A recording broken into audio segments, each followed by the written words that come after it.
Howdy folks, welcome back to the Red Pills of Borneo. We are in Loon's room, which only has a single event in it, and Loon and Lucas are both here. Let's read it. Loon Goodwill flows onto her bed, burying her face in the pillows. Lucas Sterling sits on the edge, keeping a respectful distance. Lucas, Loon, please, it's over now, they're gone. They'll be back, I know they will, and Father is powerless to stop them. She sits up, wiping her eyes. But you can stop them, can't you? I know who you are, I know your secret. Interesting. I haven't the foggiest notion what you mean. You don't have to keep up the charade with me. I've known since I saw you on the beach. You're my brother. You've come back from England. Okay. Lucas Sterling blinks, attention draining out of him, replaced by confusion. Your brother? You come to take me away, to take me back to London, just as I've dreamed for 10 years. You've come to rescue me from this jungle. I'm pretty sure the parents would know, right? Lucas Sterling sighs, running a hand through his hair. He looks at her with a mixture of pity and sadness. Loon, listen to me very carefully. I'm not your brother. You're not? But you're right about one thing. I do have a secret, and you must swear on your life to keep it. I swear. I'm an agent of British intelligence.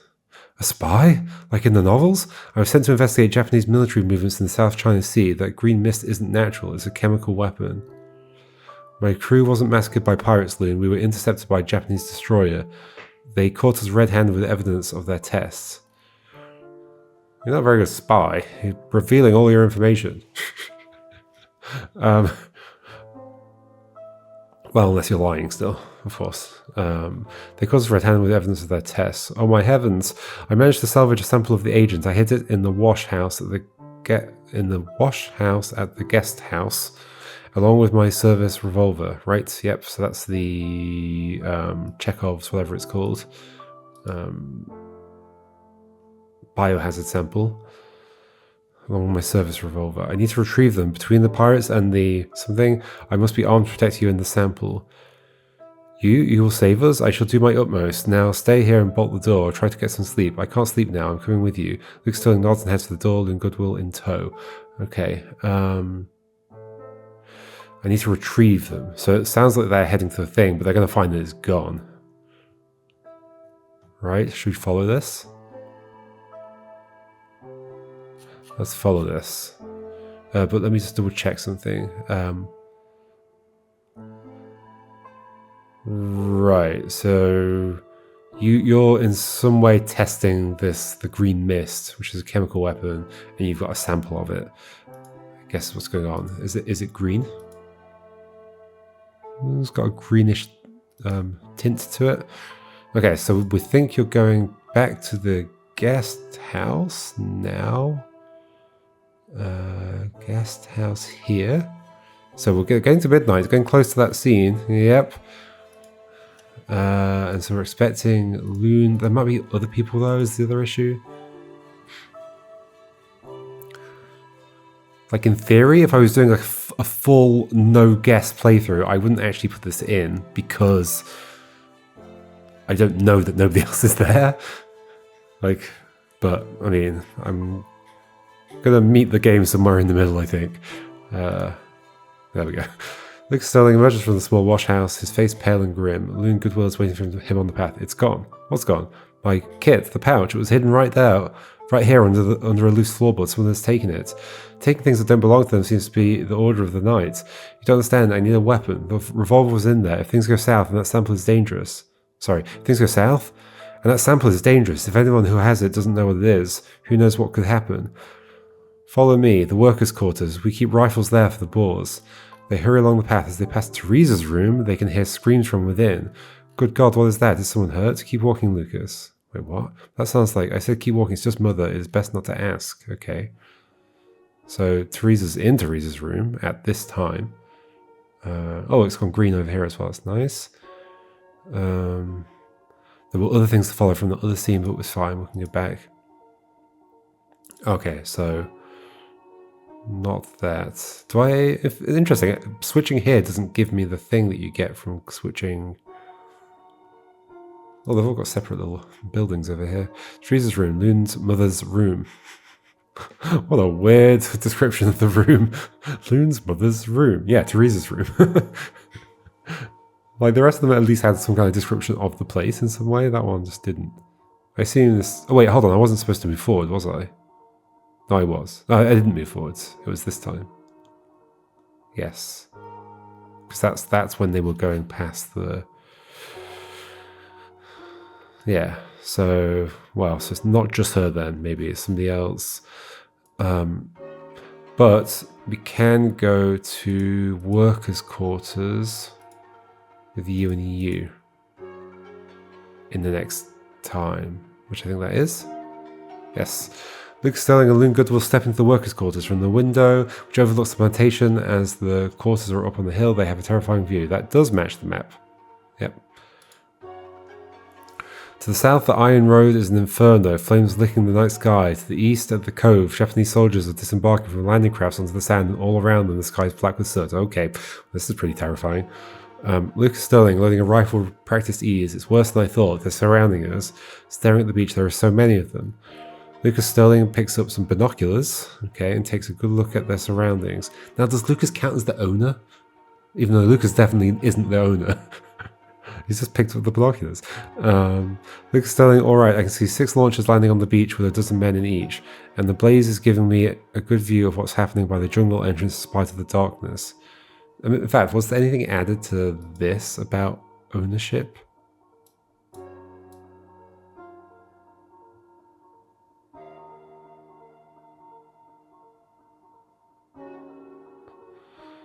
I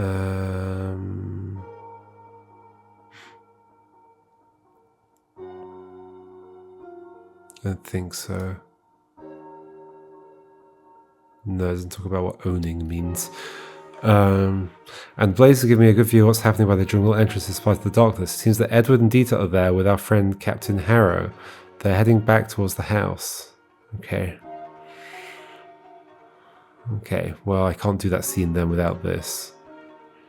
Please give me a good view of what's happening by the jungle entrance despite the darkness. Did they grab the rifles? I think they did, but I didn't see. Oh yeah, loading a rifle, press ease, okay. At the cove, to the east. At the cove, is that the cove that what's his face went to? It could be this cove here?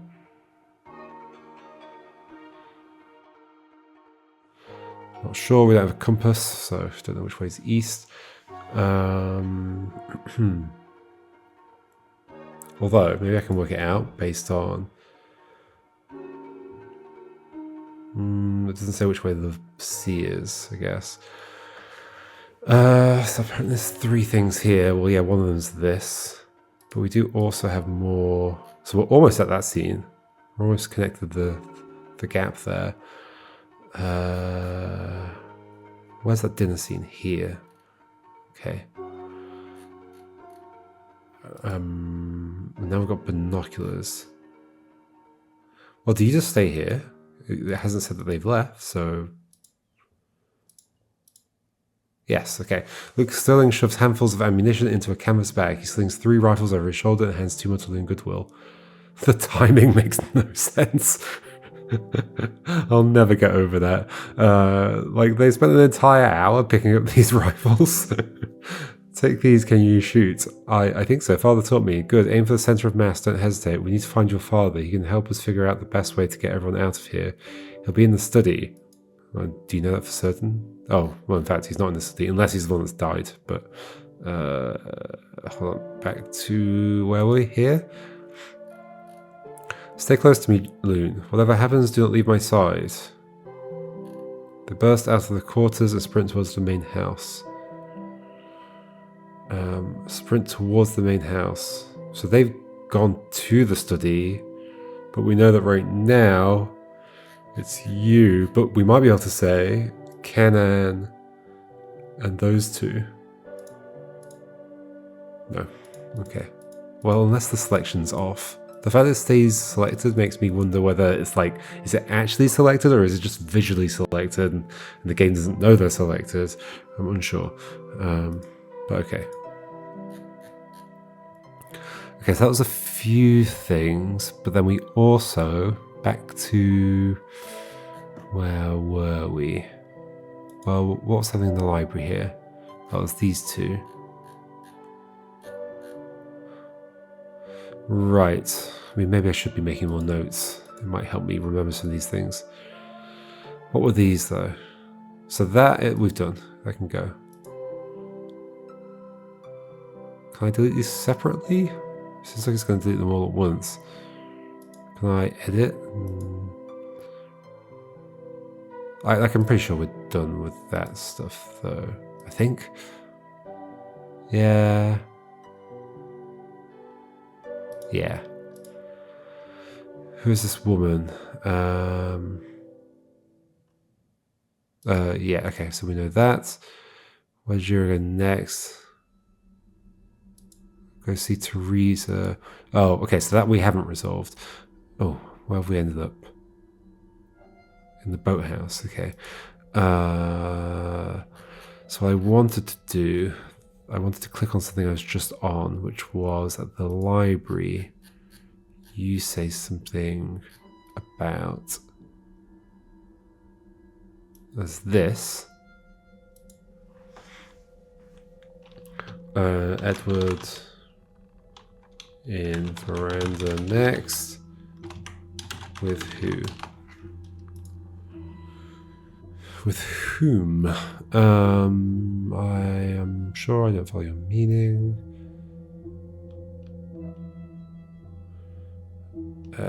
So you want to go somewhere to see somebody, a partner.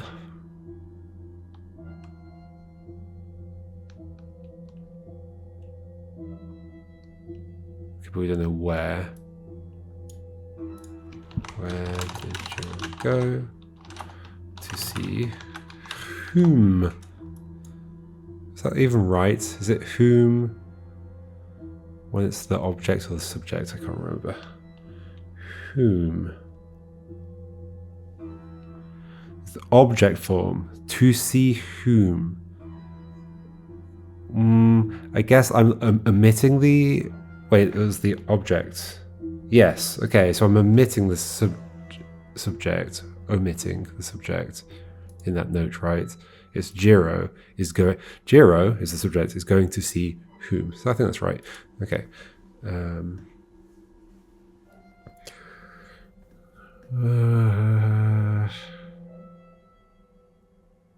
So if somebody ever says like whomever thought that this was right, that's wrong, right? As in, like if they say, yeah, if they start if the kind of the subject of the sentence is the whomever, that's wrong. It should be whoever. But you could say whoever spoke to whomever, I guess. Anyway, so there was that, but then there's also more from here, definitely. Which ones have we followed? So there's this. Where did they go?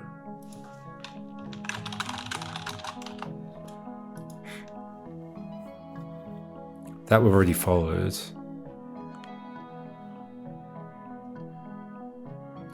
That we've already followed.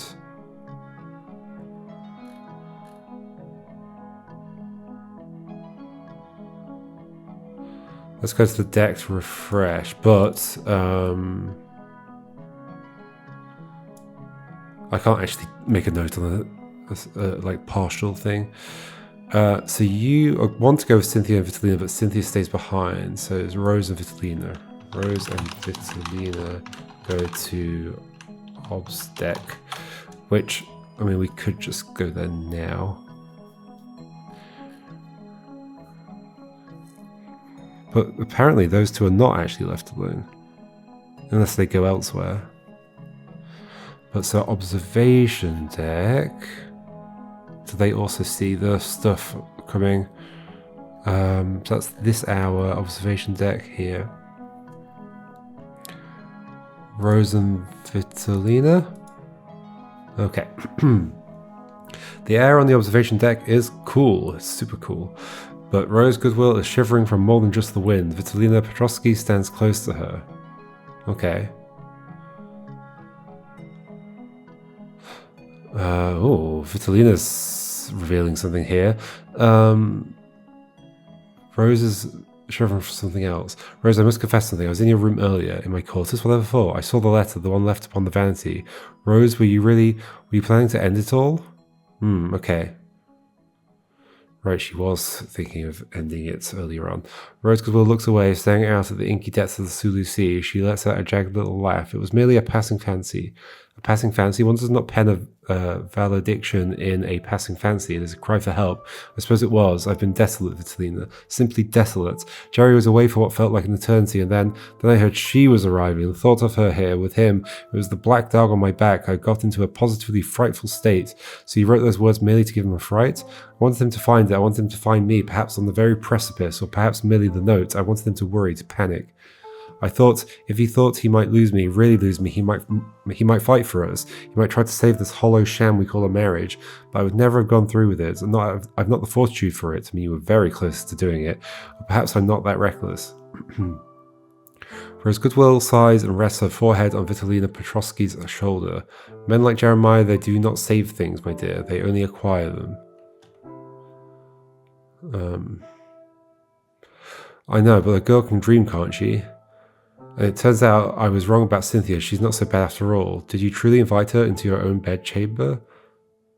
Did you truly invite her into your own bedchamber? I just thought it would really infuriate him, a bit of spite to seize an evening. Is this from the letter? Rose, you're monstrously wicked. I must confess something else. Do pray go on. I must beg your leave and take my departure. I have certain private affairs that require my attention. How frightfully mysterious. Run along then, darling.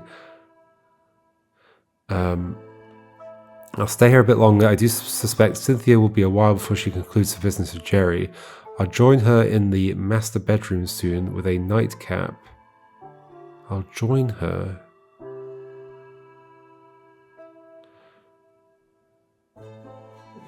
Do we think that Jerry and Cynthia are in the master bedroom? That would be an odd place for them to go and have a meeting, given that they have a study and such. Maybe I can get more gossip about Jerry from her. I shall see you at breakfast. Sleep well, my dear. Rose and Cynthia in master bedroom. Okay, but also this. Vitalina was in Rose's bedroom. I don't think we have your bedroom. Which is odd then that it wouldn't be a thing I can click. To add it as a place I can go to. Yeah, we don't have Rose's room. When would it be? Probably here, because they were in the dining room at that time. Yep, so one of these two. But we don't have that location, and it's weirdly not clickable here. Okay, that's that stuff. We've got master bedroom. So you're suggesting then that are you and you here? No. Oh, nothing happened at this hour. Well then, can I just say that, oh, why has it got everybody selected? Go away. Okay, go away. Wait, who was it? Who wanted to meet? Rose and Cynthia in master bedroom. Okay. Cynthia Seville is pouring a generous measure of gin into 2 glasses. Rose Goodwill grabs one and sits down on the bed. 2 choices. They clink glasses and drink deeply. You know, I positively envy you, Cynthia, a lady solicitor, an independent woman with a career in her own right. Oh, don't waste your envy on me, Mrs. Goodwill. The bar is a boys' club. The bar is a boys' club. They look at a woman in chambers as if she were a performing seal.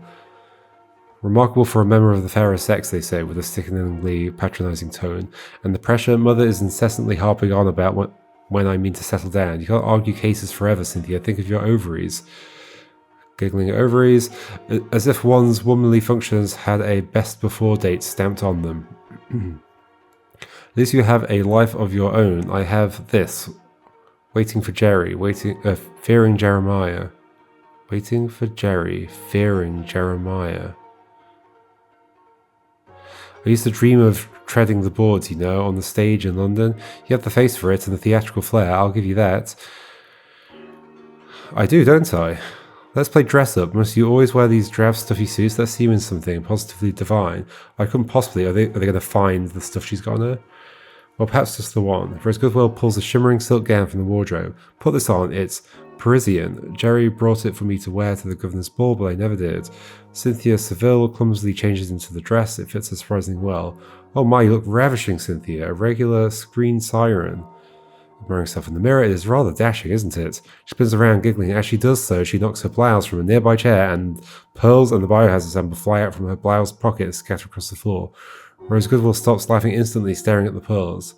Those are Jerry's pearls, the accursed ones. Why do you have them? Are you stealing from us? Or is it worse? I've heard stories about the Sandokan triads. They pay well for inside men. Is that it? Is the high-class solicitor act just a cover? I love how you've gone straight into like loads of different conspiracies immediately without even letting Cynthia say a single word. Don't be absurd. I found them in the library. That's not true. You found them in the workers' quarter, right? I think. No, in the guest house. They were just lying on the floor. I picked them up. Oh no, okay, the pearls were there, but the other thing was, yep, okay. Picked them up to keep them safe. I was going to give them back to Mr. Goodwill. Goodwill hunting. They were just like, I was going to give them back to Mr. Goodwill, okay. It seems trust is in short supply around here. The air in the room grows heavy with tension. Then Vitalina Petrovsky crashes through the doorway, tears pouring down her face. Vita, whatever is the matter? Okay, so we know you've shown up.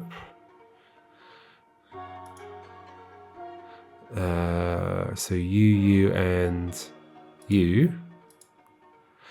Okay. Vitalina Petrovsky falls to her knees at the foot of the bed, sobbing uncontrollably. Vita, speak to me. What has happened? It wasn't supposed to end like this. He wasn't supposed to die. Uh-oh.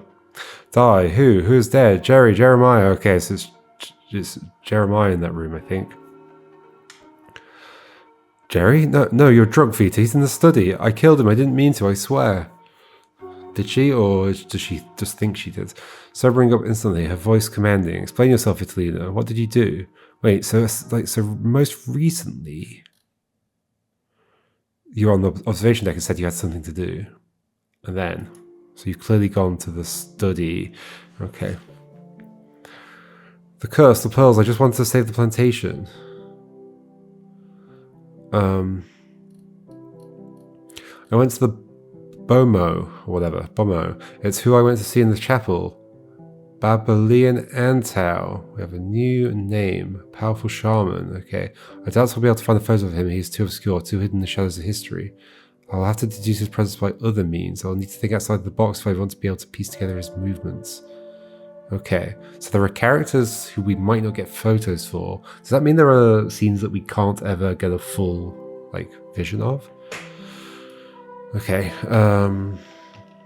Vitalina in chapel with Babalian Antau.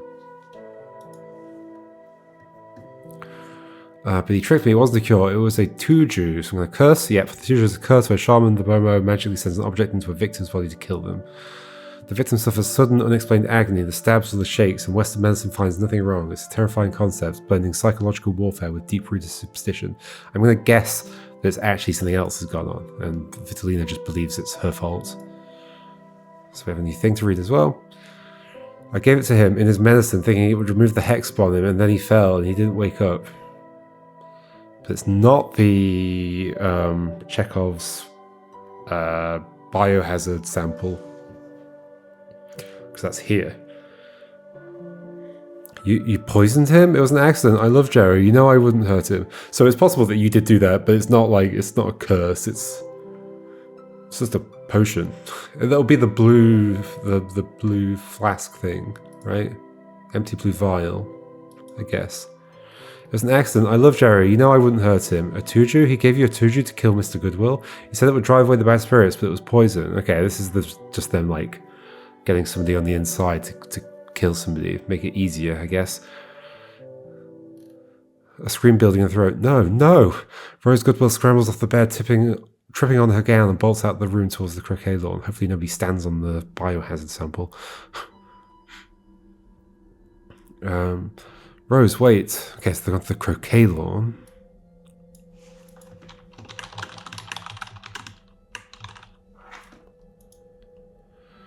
Cynthia Seville grabs Vitalina Petrovsky by the arm, holding her up. We have to go now, before you say another word to anyone else. Cynthia Seville picks up the biohazard sample and drags the wailing Vitalina Petrovsky out the room, chasing after Rose Goodwill. Okay, so they might all be there. So we might just be able to do that immediately. So those three at the croquet lawn. Indeed. Rose Goodwill stumbles across the croquet lawn, sobbing hysterically. She trips over a brass hoop and sprawls onto the grass. She lets out a piercing wail, a sound of pure heartbreak. Cynthia Seville and Vitalina Petrovsky catch up to her. Vitalina Petrovsky pulls Rose Goodwill into a strong embrace. Shh, shh, my love, I'm here, I'm here. He is gone. It is your doing, your awful, awful doing. Okay. Throw me.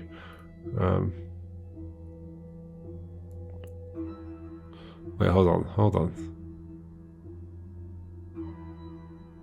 It is... Wait.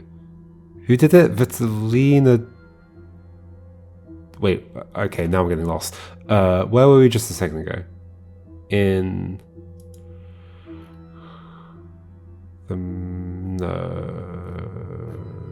Yes, the master bedroom.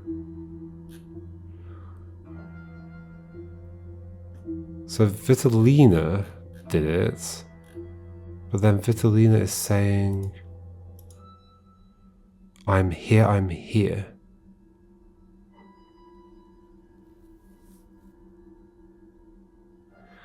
He is gone. So you're just talking to like... Do you somehow think you're talking to his spirit or something? He's gone as you're doing, your awful, awful doing. Vitalina Petrovsky holds her tight. Rose Goodwill begins hammering her fists against Vitalina's chest, striking her over and over in a blind hysterical fury. Black ash begins to rain down harder. When the Japanese invasion was imminent, the Dutch blew up the oil refineries. Yeah, we read this already. Coating their hair and skin in soot. Cynthia Seville looks up, shielding her eyes. In the distance, she sees the lights of invasion barges hitting the strand. It's a cool scene. Cool, not in a positive way, but just in a dramatic, like, a tense situation. Like, there's all this drama going on here, but there's also this, like, darkness coming, and that darkness is represented by these black clouds and this ash and this green mist and all this stuff, and they've seen like people on the boats like coming. It's like, yeah, there's quite a lot of tension here. Cynthia Seville looks up, shielding her eyes. In distance, she sees the lights of invasion barges hitting the strand. God in heaven. Cynthia Seville reaches under her dress and pulls out a revolver. Rose Goodwill stops crying, staring at the weapon. Who in the blazes are you, truly? You are right to be suspicious, Rose. I am not who I say I am. Okay, there is more to you. But you did find the revolver, though. But that doesn't matter now. What matters is that we are in grave danger. Maybe you're a spy as well. Like a British intelligence spy. The Japanese have made landfall, and we must get a move on. Cynthia Seville helps the women to their feet. We must muster the others to the study on the double. As they enter the house, the mysterious strangers' party can be seen in the distance, arriving with torches in the darkness, okay? To the study. So you're going back to the study. But we don't know who's included in the others. They and the others, who are others, go to study. And then, in theory, we can also say master bedroom. Where is the... Oh, I really wish this fit on one screen. It'd be so much better. It totally could.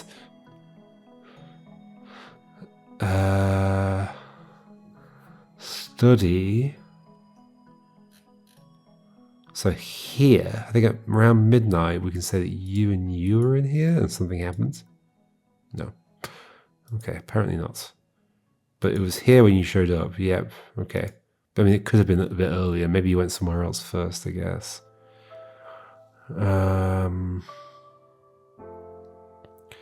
Okay. Gosh. This has gotten complicated. Well, actually, I mean, to some degree, I guess it's getting simpler. So we also know about this other character. What other items have we had? Binoculars. But, I mean, are we saying they're yours? That feels like a... No, wait, it wasn't you, was it? Was it you?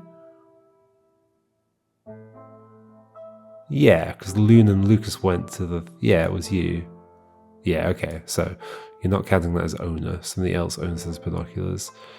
So it's faintly a fish. Well, the person that we can't name. Unless we're allowed to assign this to you. Which we are.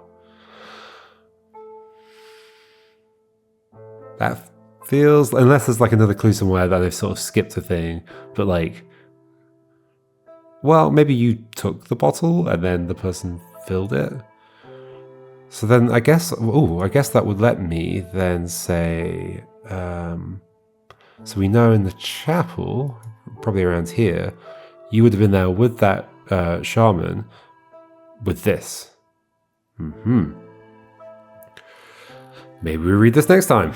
Okay, I'll see you then, and I think we'll keep discovering things. I wonder, like, yeah, I have no idea how densely packed. Like, I guess people are going to die, and there'll just be like fewer and fewer people to fill in over here. So it'll probably be more densely packed earlier on and less densely packed later.